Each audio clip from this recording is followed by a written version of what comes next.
अस्सलाम वालेकुम दोस्तों की हाल चाल ने जनाब तुसी वेखदे पे हो अपना देश पंजाब टीवी ते मैं तुहाडा मेज़बान मोहम्मद नदीम खरल। सब तो पहले अपने चैनल को करना है सबसक्राइब ते बैल आइकन ते क्लिक करना है एक अच्छी ते बेहतरीन वीडियो का नोटिफिकेशन हमेशा इस तरह वीरां नूं मिलदा रहे। वीर वेखते रहन अज दी वीडियो फिर अल्लाह दे खास फजल दे नाल और स्पेशल थैंक्स फॉर जनाब हफीज़ गोंदल उहदे नाल चौधरी इमरान बड़ाइच ते मेरे सोहने वीर जनाबे वाला बदर भाई ने जनाब सियालकोट तो चौधरी सलीम बड़ाई साहब सियालकोट तो और चौधरी नईम साहब सियालकोट तो सारे दोस्तों का बेहद शुक्रिया। चौधरी सईद बड़ाइच अमरीका और बड़े अच्छे अच्छे ऐसे दोस्त जेड़े जनाब नीली की बेहतरीन वीडियोज़ देख के लाइक शेयर ते कमेंट करते हैं। बाकी लेने देने मुकद्दर ने अज फिर नीली दे 4 अनमोल हीरे लैके हाजिर होया वीडियो दे विच नज़र आते पे ने। अलहमदुलिल्ला एक तो एक वध और एक तो एक अनमोल इंशाल्लाह होएगा। और साड़ी सब तो पहली शर्त होंगी है कि साड़ा माल नीली का नीली तो बाहर नहीं आता। नीली तो बाहर कोई बेली कढ़ दे तो चैलेंज हमेशा ही तरह इतों बाहरों अंदरों को मंडी का साबित कर दे। यह जी मंडियां मुकामी लगदियां ने सारा माल नीली लेकिन फिर भी कोई नीली का साबित बाहर कर दे नीली तो बाहर साबित करे जनाब उन्होंने चैलेंज होंदा साडा। और अलहमदुलिल्ला असी पूरे खड़े हैं। पहले नंबर पर जनाब साडे कोलों यह गड़ा पे यह जोटी है जिन्हों खूबसूरती के नाल कतरी कतरी सिर लग्या होया है बिल्ली अख है और जोटी की बुथी नस्ल जात खानदान एक एक चीज़ तसली ना वेखनी है।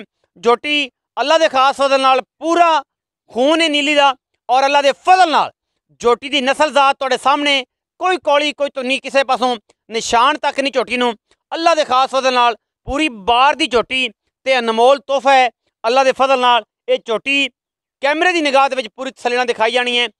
ये बिल्कुल एग्जामिनेशन वास्ते तैयार ने। गोल लग्या हुआ बड़ा खूबसूरत नायाब और जनाब पुट्ठा ढाका एक हड्डी और माशाअल्लाह उडे खूबसूरत चौकड़ा इस झोटी नूं ये पहले नंबर से साढ़े को झोटी आँदी है। वजन के हिसाब नाल कोई दोस्त लेना चाहे तो सानू एतराज़ नहीं होंदा लेकिन वजन नीली ते काउंट नहीं होंदा। ये शेखुपुरे वाली साइड ते मल्लू मोड़ अगे पिछे सारे मामलात पूरा होंदा है। पूरी नीली की सौगात है। झोटी नंबर 2 ते जा रहे हैं जी। पिछले पैर धोते हुए ने कच की बनी झोटी अल्लाह के खास फजल नाल कैमरे की निगाह दे विच कोई कमी कोई पेशी चिट्टी अख कतरी कतरी झोटी नूं सिर मत्थे तो जज्जी खाडी थल्लों सफेद है बिल्लियां अखां ने। झोटी नूं कद तकरीबन 4 साढ़े 4 फुट है अल्लाह के फजल नाल पैर सुथरे पूरी नीली बार दियाँ और गिठ गिठ पशम झोटी के उत्ते दसदी है कि मैं नीली तो जवान हुई हाँ। इंशाअल्लाह एक दिन 2 दिन आने ने कि जो उन्हें तैयार होना है और इंशाअल्लाह दोस्तों ने कहना है कि यार नीली तो तोहफा आया सी। ए जनाब बदर झोटी के पिछे और डोडे लगे हुए जिमें जिमें सऊ बेर लग्या होंदा है अल्लाह के फजल नाल ए झल्लर ने सारे चकना है अल्लाह के फजल नाल। कैसा खूबसूरत थन और माशाअल्लाह स्या काला अल्लाह के फजल नाल कोई कमी नहीं। डाका खुड्डा ते पुट्ठा झोटी नूं गिठ गिठ पशम खूबसूरती 2 रंग काला ते ब्राउन झोटी दे विच इहदी जात नस्ल नूं दसदा है कि नीली दी है। असीलतां झोटी नूं पूरियां ने खानदान झोटी नूं पूरे ने नस्लों झोटी पूरी है। झोटी नंबर 2 है। ये कच्चियां खीरियां ने ये खीरियां झोटियां ने लेकिन खीरियां नीली दे विच अल्लाह के फजल नाल पूरियां बिल्कुल एग्जामिनेशन होने वास्ते तैयार होंदियां ने जिन्हां विच कोई दो राय नहीं। झोटी नंबर 3 ते जा रहे हैं। बड़ा अनमोल तोहफा है।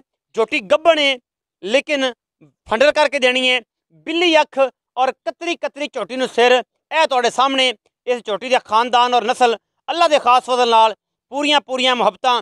अगर कोई दोस्त अलग लवेगा फिर उनका रेट होर होंदा है और अगर सारियां को लवेगा उसका रेट होर होंदा है। यह झोटी का सिर है कैमरे की निगाह च विखाने हैं इनू कहते हैं कतरी कतरी। इस तो वध कतरी कतरी हो नहीं सकता। झोटी खीरी है एसैमिनेट हुई है। झोटी नूं खुड्डा पुट्ठा और रज पुज चंगी जवानी झोटी उत्ते थण बड़ा सोहना लग्या होया है गुल लग्या होया है एवें जिमें जनाब खजूर दे डोके होंदे ने पिछले पैर धोते हुए ने। झोटी बड़ी नायाब है खास तोहफा है नीली का सज्जना वीरां भरावां वास्ते। हमेशा मैं नीली के जानवर लियाना कोई दो राय नहीं इस गल दे विच कि असीं नीली तो बाहर कम करिए नीली दे विच करना है नीली दे विच रहना है। नीली दी मज्जां झोटियां कट्टियां और झोटे विखाने ने दोस्तों दे नाल। झोटी नंबर 4 ते जावांगे जी। अल्लाह के खास फजल नाल दोस्तों की भरपूर ख्वाहिश थे चौधरी बदर साहब ने भाई सियालकोट तो उन्होंने अगले जानवर माशाअल्लाह साढ़े तो खरीदे और अलहमदुलिल्लाह अल्लाह के फजल नाल उन्होंने घर पहुँच गए। झोटी नंबर 4 ते जा रहे हैं जी। मुछ बग्गी झोटी नूं गिठ गिठ पशम जिमें तला उगरिया होंदा है पूरे हिसाब नाल कैमरे च विखाओ। ये जी झोटियां ਜਿਹੜੀਆਂ ਦੋਸਤ ਕਹਿੰਦੇ ਨੇ ਕਿ ਸਾਨੂੰ ਤੋਲ ਕੇ ਦਿਓ, ਇਹ ਜੀ ਨਸਲ ਜ਼ਾਤ ਵਾਲੀ ਝੋਟੀ ਤੋਲ ਤੇ ਨਹੀਂ ਮਿਲਦੀ, ਇਹ ਪਿਓਰ ਨੀਲੀ ਏ। ਅਗਰ ਕੋਈ ਬੰਦਾ ਨੀਲੀ ਦੀ ਝੋਟੀ ਬਾਹਰ ਕੱਢ ਦੇਵੇ 10 ਲੱਖ ਦਾ ਚੈਲੰਜ ਇਹ ਜਨਾਬ ਇੱਥੇ ਹੁੰਦਾ ਹੈ ਨੀਲੀ ਬਾਤ ਤੇ। ਐਂ ਹੈ ਜਿਵੇਂ ਜੰਗਲ ਦੇ ਵਿੱਚ ਫਿਰਦੀ ਏ, ਪੂਰੀ ਜੰਗਲੀ ਏ, ਪੂਰੇ ਜਿਸਮ ਤੇ ਗਿੱਠ ਗਿੱਠ ਪਛਮ ਮੁੱਛ ਬੱਗੀ, ਸਫੈਦ ਚਿੱਟੀ ਅੱਖ, ਮੱਥੇ ਤੋਂ ਜੱਜੀ ਔਰ ਕਤਰੀ ਕਤਰੀ ਸਿਰ, ਕੰਨਾਂ ਵਿੱਚ ਲੁੜਕੀ ਬੁੱਚ ਪਾਏ ਹੋਏ ਨੇ। ਝੋਟੀ ਦੀ ਗੁਜ਼ਾਤ ਨਸਲ ਤੋਂ, ਕੋਈ ਖਾਨਦਾਨ ਤੋਂ, ਕੋਈ ਨੀਲੀ ਤੋਂ ਬਾਹਰ ਕੱਢ ਦੇਵੇ ਤੇ ਜਨਾਬ ਇਹ ਗਿੱਠ ਗਿੱਠ ਪਛਮ ਐਂ ਪੈਂਦੀ ਏ ਛਮਕਾਂ ਵਰਗੀ। ਇਹ ਸੋਹਣੀ ਤੇ ਸੁਥਰੀ ਨਸਲੋਂ ਇਹ ਬੁੱਚ ਪਾਏ ਨੇ। ਖਾਸ ਤੋਹਫਾ ਨੀਲੀ ਦਾ ਅੱਲਾ ਦੇ ਫਜ਼ਲ ਨਾਲ। ਇਹ ਕੰਨ ਕੱਟੇ ਨਹੀਂ, ਇਹ ਬੁੱਚ ਪਾਉਂਦੇ ਨੇ ਖੂਬਸੂਰਤੀ ਵਾਸਤੇ ਨਸਲ ਵਾਲੀਆਂ ਝੋਟੀਆਂ ਨੂੰ। ਔਰ ਝੋਟੀ ਨੂੰ ਕੰਨ 1.5 ਫੁੱਟ ਦਾ, ਨਸਲ ਜ਼ਾਤੋਂ ਪੂਰੀ ਔਰ ਪੂਰੇ ਖਾਨਦਾਨ ਵਾਲੀ ਝੋਟੀ ਅੱਲਾ ਦੇ ਫਜ਼ਲ ਨਾਲ ਸੈਮੀਨੇਸ਼ਨ ਵਾਸਤੇ ਬਿਲਕੁਲ ਤਿਆਰ ਹੈ। ਪੂਰੇ ਜਿਸਮ ਤੇ ਗਿੱਠ ਗਿੱਠ ਵਾਲ ਨੇ, ਇਹ ਗੱਲਾਂ ਨਹੀਂ ਨੇ, ਇਹ ਨੀਲੀ ਏ ਔਰ ਨੀਲੀ ਦਿਸਦੀ ਹੈ ਆਪਣੇ ਆਪ 'ਚ ਅੱਲਾ ਦੇ ਫਜ਼ਲ ਨਾਲ। ਕੋਈ ਟੈਨਸ਼ਨ ਵਾਲੀ ਗੱਲ ਨਹੀਂ। ਕੋਈ ਵੀਰ ਭਰਾ ਨੀਲੀ ਦੀ ਝੋਟੀ ਇਹ ਸਾਡੇ ਜਾਨਵਰ ਨੀਲੀ ਤੋਂ ਬਾਹਰ ਕੱਢੇ, ਅਸੀਂ ਜਨਾਬ ਖਾਦਮ ਬੈਠੇ ਹਾਂ ਔਰ ਜਨਾਬ ਤਾਬੇਦਾਰੀ ਕਰਾਂਗੇ। ਆਖਰ ਤੇ ਜਨਾਬ ਸਾਡੇ ਕੋਲ ਇੱਕ ਸ਼ਾਹਕਾਰ ਆਇਆ ਜਨਾਬ। ਇਹ ਕੱਟਾ ਹੈ, ਕਿੰਨਾਂ ਦੇ ਘਰ ਦਾ ਹੈ? ਹੁਤਿਆਣਿਆਂ ਦੇ ਘਰ ਦਾ ਹੈ, ਲਾਲੇ ਕਹਿੰਦੇ ਘਰ ਦਾ ਹੈ, ਲੱਖੋ ਕਹਿੰਦੇ ਘਰ ਦਾ ਹੈ। ਇਹ ਗੱਲਾਂ ਆਪਾਂ ਨੂੰ ਮਾਲਕ ਨੇ ਦੱਸੀਆਂ ਨੇ। ਝੋਟੇ ਦੀ ਬੁੱਥੀ ਚੈੱਕ ਕਰਨੀ ਹੈ, ਪਿਆਲੇ ਦੇ ਵਿੱਚ ਸਿਰਫ ਔਰ ਸਿਰਫ ਇਹਨੇ ਪਾਣੀ ਪੀਣਾ ਹੈ। ਬੁੱਥੀ ਨਾਸ ਸਵੈ ਚਿੱਟੀਆ ਕੋਪਰ ਸਿੰਘੀ, ਕਤਰੀ ਕਤਰੀ ਗਿੱਠ ਗਿੱਠ ਪਛਮ, ਅਗਲੇ ਪੈਰ ਬੜੇ ਤਗੜੇ ਨੇ ਕੱਟੇ ਨੂੰ, ਆਂਡਾਂ ਫੁੱਟਵੀਆਂ, ਇੱਕ ਹੱਡੀ, ਚੌਕੜਾ ਬੜਾ ਖੂਬਸੂਰਤ, ਕੱਚ ਦੀਆਂ ਜਨਾਬ ਪੁਛਲਾਂ ਔਰ ਜਨਾਬ ਟੈਸਟਿਸ ਜਿਹਨਾਂ ਨੂੰ ਆਪਾਂ ਕਹਿੰਦੇ ਹਾਂ, ਆਂਡ ਜਿਹਨੂੰ ਕਹਿੰਦੇ ਆ, ਉਹ ਫੁੱਟਵੀਆਂ ਨੇ। ਆਓ ਜੀ ਕੈਮਰਾਮੈਨ ਸਾਹਿਬ ਤਸੱਲੀ ਕਰਵਾ ਜੀ। ਫੁੱਟਵੀਆਂ ਆਂਡੀਆਂ ਔਰ ਜਨਾਬ ਐਂ ਸਿੱਧੀਆਂ ਨੇ, ਲੰਮੀਆਂ ਨਹੀਂ ਨੇ, ਸਿੱਧੀਆਂ ਆਂਡਾਂ ਨੇ ਔਰ ਕੋਈ ਮੂਤਰੀ, ਕੋਈ ਕਿਸੇ ਕਿਸਮ ਦਾ ਨਿਸ਼ਾਨ। ਇਹ ਜਨਾਬ ਆਂਡ ਐਂ ਹੁੰਦੀ ਏ, ਇਹ ਆਂਡ ਇਸ ਤਰੀਕੇ ਦੇ ਨਾਲ ਏ, ਕੋਈ ਮੂਤਰੀ ਕਿਸੇ ਪਿੱਛੋਂ ਲਟਕੀ ਹੋਵੇ। ਕੱਟੇ ਦੀ ਜ਼ਾਤ ਨਸਲ ਤੇ ਖਾਨਦਾਨ ਨੂੰ ਪੂਰਾ ਵੇਖਣਾ ਹੈ। ਇਹ ਜਨਾਬ ਲਾਲੇ ਕਹਿੰਦਾ ਕਰਦਾ ਹੈ, ਇਹ ਜਨਾਬ ਲੱਖੋ ਕਹਿੰਦੇ ਕਰਦਾ ਹੈ, ਇਹ ਡੁੱਡੀਆਂ ਦੇ ਘਰ ਦਾ ਹੈ, ਹੁਤਿਆਣਿਆਂ ਦੇ ਘਰ ਦਾ ਹੈ, ਰੱਥਾਂ ਦੇ ਘਰ ਦਾ ਹੈ, ਇਹ ਜਿਹੜੇ ਵੀ ਕਰਦਾ ਹੋਏਗਾ। ਇਹ ਕੱਟਾ ਖੀਰਾ ਨਸਲੋਂ ਜ਼ਾਤੋਂ ਕੱਟੇ ਦੀ ਖਾਨਦਾਨ ਦੀ ਪਹਿਲੇ ਪਹਿਚਾਣ ਕਰ ਲੈਣੀ ਹੈ। ਫਿਰ ਮਾਲਕ ਨੂੰ ਪੁੱਛਣਾ ਕਿਹੜੇ ਘਰ ਦੀ ਮਾਂ ਵੀ ਵਿਖਾਣੀ ਹੈ, ਦਾ ਪਿਓ ਵੀ ਵਿਖਾਣਾ, ਦਾਦੀ ਦਾਦਾ ਸਾਰਾ ਕੁਝ ਦੱਸਣਾ। ਐਵੇਂ ਨਹੀਂ।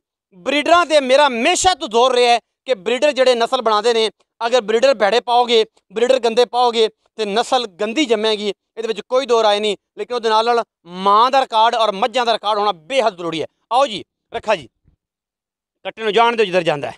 ਕੱਟਾ ਸਾਈਆਂ ਜਿਨ੍ਹਾਂ ਨੇ ਵੇਖਣਾ ਉਹਨਾਂ ਨੇ ਵੇਖ ਲਿਆ, ਬਾਕੀ ਇਹ ਜੇ ਘਰ ਘਰ ਨਹੀਂ ਜੰਮਦੇ। अस्सलाम वालेकुम जी। वालेकुम सलाम भाई। रखे की हाल चाल? अल्हम्दुलिल्लाह ठीक अल्लाह ठाक। रखा नाम है जी। हाँ जी अल्लाह रखा। 4 ਝੋਟੀਆਂ ਵਿਖਾਈਆਂ ਨੇ। हाँ जी ਇਹਨਾਂ 4 ਝੋਟੀਆਂ ਪਹਿਲੇ 3 ਨੰਬਰ ਵਾਲੀ ਜਿਹੜੀ ਝੋਟੀਆਂ ਨੇ हाँ जी ਸੁਥਰੀਆਂ ਤੇ ਸੋਹਣੀਆਂ, हाँ जी। ਇਹਨਾਂ ਝੋਟੀਆਂ ਦਾ ਕੀ ਹਿਸਾਬ ਕਿਤਾਬ? मुंह खीरियां जी, सारियां? कच्चियां खीरियां, ਸਾਰੀਆਂ ਖੀਰੀਆਂ ਨੇ। सारियां खीरियां। ਜਿਹੜੀ 4 ਨੰਬਰ ਵਾਲੀ ਝੋਟੀ ਮੁੱਛ ਬੱਗੀ ਹੈ, ਜਿਹਨਾਂ ਤੇ ਗਿੱਠ ਗਿੱਠ ਪਛਮ ਹੈ, हाँ जी ਉਹ ਝੋਟੀ वो झोटी खीरी है। ਖੀਰੀ ਹੈ, हाँ जी पक्की खीरी है। ਪੱਕੀ ਖੀਰੀ ਹੈ। मतलब दांत दांत दिन सड़ते हुए, पंजे दिन सड़ते वडे ਆਈ सड़ते ਛੱਡ ਵੜਲੇ हाँ ਛੱਡ ਦੇ, जी ਮਤਲਬ ਇੱਕ ਦੰਦ ਸੱਟਣ ਵਾਲੀ ਹੈ। हाँ जी। ਆਈ ਛੱਡ ਦੇ, ਕੱਲ ਛੱਡ बाकी ਦੇ। तिन्ने कच्चियां खीरियां हैं। ਕੱਚੀਆਂ ਖੀਰੀਆਂ। हाँ जी कच्चियां ਅੱਛਾ खीरियां। 4 ਨੰबर ਤੇ ਕੱਟਾ ਆ ਗਿਆ, 5 ਨੰਬਰ ਤੇ हाँ जी 5 नंबर ਉਹ ते ਖੀਰਾ कच्चा खीरा बच्चा ਆਂਡਾ ਫੁੱਟਵੀਆਂ। फुटवियां। ਇਹ ਇਹਦੇ ਤੇ ਮੇਰਾ ਹਮੇਸ਼ਾ ਜ਼ੋਰ ਹੁੰਦਾ ਹੈ। ਮੱਝਾਂ ਵੀ ਚੰਗੀਆਂ ਲੱਭ ਜਾਂਦੀਆਂ ਨੇ, ਸਾਰਾ ਕੁਝ। ਬਰੀਡਰ ਚੰਗਾ ਲੱਭਣਾ ਉਹਦੀ ਬੜੀ ਗੱਲ ਹੈ। ਇਹਦਾ ਕੀ ਹਿਸਾਬ ਕਿਤਾਬ?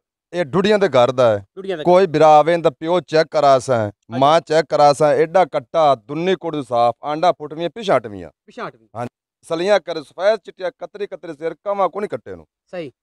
बड़े कद वाला कट्टा है ते डुडियां दे घर दा कोई बिरावे 2 दे 4 दे रवे 6 दे रवे तसलियां करे, ऐ दिल ठरे ते कले ना कला लावे, ना ठरे ते घरों जावे, खर्चा देंगे। ਖਰਚਾ ਵੀ ਦਿਆਂਗੇ। हाँ जी ਅੱਛਾ ਇਹ ਕੱਟਾ ਡੁੱਡੀਆਂ ਦਾ ਘਰ ਦਾ ਸਾਰਾ ਖਾਨਦਾਨ ਵਿਖਾਏਗਾ। खानदान दादी दादे तक ले चलांगे ਇੰਦੀ इंदी इंशाल्लाह। ਇਨਸ਼ਾਅੱਲਾ ਇਸ ਕੱਟੇ ਦੀ हाँ जी तू कट्टे मैनू दी फोन कर आइडिया पुछाने। फोन करदा आइडिया पुछां लोड़ केड़ी दुनिया मगे रहिंदे कट्टे दे। ਤੇ ਬਸ ਲੱਭ ਜਾਂਦਾ ਤੇਰੇ ਤੇ ਹੱਥੀ ਚੜ ਜਾਂਦਾ ਹਾਂਜੀ। ਕਦੋਂ ਛੱਡਣਾ ਹੈ। ਇਹ ਗੱਲਾਂ ਨੇ। हाँ जी ਅੱਛਾ ਇਹ ਜਿਹੜੀ 4 ਝੋਟੀਆਂ ਦਾ ਕੀ ਮੁੱਲ ਹੈ? ਪਹਿਲੇ 3 ਨੰਬਰ ਵਾਲੀਆਂ ਇਹ ਚਾਰਾਂ ਦਾ ਇਕੱਠਾ ਕਰਨਾ, ਕੀ ਗੱਲਬਾਤ इकट्ठा ही करना है। ਕਰੋ ਜੀ? ਕੀ ਬਾਤ ਕਰਦੇ? 1,40,000 दे बाद हिसाब 1,40,000 ਦੇ ਬਾਅਦ ਝੋਟੀਆਂ ਦਿਓਗੇ? जोटियां जी। ਇਹਨਾਂ ਵਿੱਚੋਂ ਕੋਈ 19 ਕੀ ਵੀ ਹੋਣੀ? बाकू माड़ा चंगा जोटियां चौकियां चंगियां 19 20 ਕਿ 19 ਕੀ? 19-20 करा दे सां, वो भी बड़ी औखी जी गल है। बड़ी जोटी चौकियां चंगियां दुन्नी कोट साफ कटियां, कोई बंदा मौके ते आवे, मैं तां ना मेरा कोई बिरा मौके ते आवे तसलियां करे, उंदो राजी होवे। ਜ਼ਰੂਰ हाँ ਰਾਜ਼ੀ जी ਹੋਵੇ। उंदो लोरू राजी होवे। हाँ जी ਨੀਲੀ ਨਿੱਕੀ ਆਵੇ, ਨਿੱਘੇ ਆਵੇ। ਅੱਛਾ ਇਹ 1,40,000 ਦੇ ਬਾਅਦ ਨੇ। हाँ जी ਤੇ ਕੱਟੇ ਦੇ ਕਿੰਨੇ ਪੈ? कट्टा फाइनल 1,65,000 दा ਫਾਈਨ। फाइनल। ਇਹ ਯਾਰ ਇਹਦਾ ਮੁੱਲ ਜ਼ਿਆਦਾ ਨਹੀਂ ਕੀਤਾ। ना ना ना कट्टा 2 लाख दा, ਅੱਛਾ कट्टा 2 लाख दा। ਇਹ ਕੀ ਮਿੰਟਾਂ ਨਾਲ ਲਿਆਂਦਾ ਹੀ ਇਹ ਮਿੰਟਾਂ ਨਾਲ ਲਿਆਂਦਾ ਤੇ ਕੋਈ ਜਵਾਰੀ ਆ ਗਿਆ 2 ਲੱਖ 2 ਲੱਖ ਇੰਦਾ ਭਰ ਜਾਸੀ ਦੋ ਹੀ ਭਰ ਭਰ ਜਾਸੀ ਇਨਸ਼ਾਅੱਲਾ। ਜਿਸ ਦਾ ਮਾਂ ਪਿਓ ਚੈੱਕ ਕਰ ਸੀ ਨਾ ਇਹਦਾ 2 ਲੱਖ ਹੀ ਭਰ ਜਾਸੀ। 1,65,000 ਦਾ ਹੈ। 1,65,000 ਦਾ 65 ਦਾ। ਐਂ ਹਿਸਾਬ ਨਾਲ ਲਿਆ ਕਿਉਂ ਜਿਹੜੀ ਐਡੀ ਤਸੱਲੀਆਂ ਦਿੰਦਾ ਪਿਆ ਕਿ ਮੈਂ ਕੱਟਾ ਤੇਰਾ ਨੀਲੀ ਤੋਂ ਬਾਹਰ ਨਿਕਲਿਆ ਤੇ ਫਿਰ 10 ਲੱਖ ਇਨਾਮ ਦਿਸ। ਇਹ ਝੋਟੇ ਦੀ ਗੱਲ ਕਰ ਰਿਹਾ ਮੈਂ ਝੋਟੀ ਤੇ ਮੈਂ ਵੀ ਕਰਦਾ ਪਿਆ, ਇਹਦਾ ਪਿਓ ਸਾਬਿਤ ਨਾ ਹੋਵੇ, ਮਾਂ ਸਾਬਿਤ ਤੂੰ ਨਾ ਹੋਵੇ, 10 ਲੱਖ ਦਾ ਚਲੇ। ਮੈਂ ਸਾਰੀ ਦੁਨੀਆ ਸੁਣਦੀ ਪਈ ਮੈਨੂੰ, ਸਾਰੀ ਦੁਨੀਆ ਸੁਣਦੀ ਪਈ। ਹਾਂ। ਗੱਲਾਂ ਐਵੇਂ ਨੇ। ਹਾਂਜੀ ਤੇਰੀ ਝੋਟੀਆਂ ਝੋਟੀਆਂ ਨੀਲੀ ਦੀਆਂ, ਨੀਲੀ ਦੀਆਂ ਨੀਲੀ ਦੀਆਂ। ਇੱਕ ਇੱਕ ਕਤਰਾ ਇਕੱਠਾ ਕੀਤਾ ਮੈਂ ਨਾ ਕਮਾਲ ਹੋ ਗਿਆ, ਇੱਕ ਘਰ ਚੈੱਕ ਕਰਾ ਦਿਸਾਂ। ਇੱਕ ਇੱਕ ਘਰ। ਹਾਂਜੀ ਇਹਦਾ 1,65,000 ਤੇ 1,40,000 ਦੇ ਬਾਅਦ ਜਨਾਬ ਝੋਟੀਆਂ ਨੇ। ਅੱਜ ਦਾ ਚੈਲੰਜ ਔਰ ਅੱਜ ਦੀਆਂ ਵੀਡੀਓ ਤੁਸੀਂ ਤਸੱਲੀ ਨਾਲ ਵੇਖਣੀਆਂ ਨੇ। ਚੈਲੰਜ ਸ਼ੁਦਾ ਗੱਲਾਂ ਨੇ ਇਹ ਜਨਾਬ। ਡੁੱਡੀਆਂ ਦੇ ਘਰ ਦਾ ਅਨਮੋਲ ਹੀਰਾ ਤੇ ਉਹਦੇ ਨਾਲ ਨਾਲ ਬਿਹਤਰੀਨ ਨੀਲੀ ਦੇ ਬ੍ਰਾਂਡ ਹਮੇਸ਼ਾ ਆਪਣਾ ਦੇਸ਼ ਪੰਜਾਬ ਟੀਵੀ ਦੀ ਜ਼ਿੰਨਤ ਬਣਦੇ ਨੇ। ਵੀਡੀਓ ਅੱਛੀ ਲੱਗੇ ਵੀਡੀਓ ਨੂੰ ਲਾਈਕ ਸ਼ੇਅਰ ਤੇ ਕਮੈਂਟ ਜ਼ਰੂਰ ਕਰਿਆ ਜੇ। ਆਪਣੀ ਰਾਏ ਨਾਲ ਜ਼ਰੂਰ ਆਗਾਹ ਕਰਿਆ ਜੇ। ਪਾਕਿਸਤਾਨ ਜ਼ਿੰਦਾਬਾਦ, ਪਾਕ ਆਰਮੀ ਹਮੇਸ਼ਾ ਜ਼ਿੰਦਾਬਾਦ।